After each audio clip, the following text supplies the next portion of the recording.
मित्रांनो, आमची तनिष्काचं जेवण चाललंय संध्याकाळी 5 वाजता. ते पण कसलं जेवण, आम्हाला कसली ब्लॅकमेल करतीये.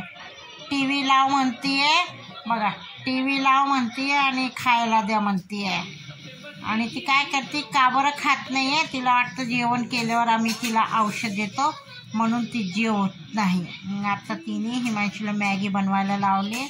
हिमांशूने मॅगी बनवून दिली. मग हिमांशू आता इथे लोळला आहे, झोपलेचं नाटक करते. आणि काय झालंय माझा हाय आज उपास हरतालिका आणि ती मी धरती निरंकार. तर काय मला त्याच्याने आला अशक्तपणा, म्हणजे झोप लागते आणि चक्कर आल्यासारखं होतंय, ढकलले का. काही खाल्लं नाही, फक्त मी 1 कप सकाळी चहा पिलती आणि दुपारी 1 कप दूध घेतलं बस. आणि आता वाजले 5 म्हणून मला काही काम करू वाटेना, काही नाही.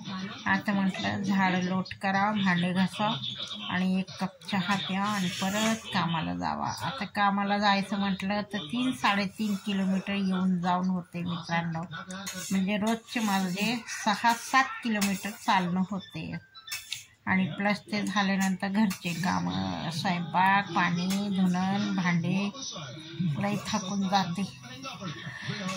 चला हिमांशू बघा, आमच्या भिंतीचा कलर कसला घाण झाला आहे. हिमांशू आता एवढा पाऊस संपला की घराला कलर देणार आहे. घर खूप घाण झाले, मला तर नकोशी वाटते, बघूच वाटत नाही.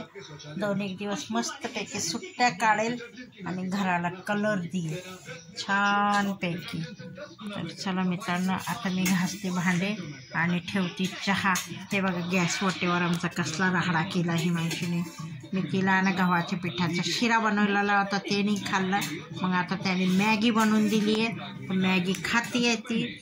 आणि चला आता आज नेमकं काय झालं, आमच्या इथे पाणीच नाही आलं प्यायचं.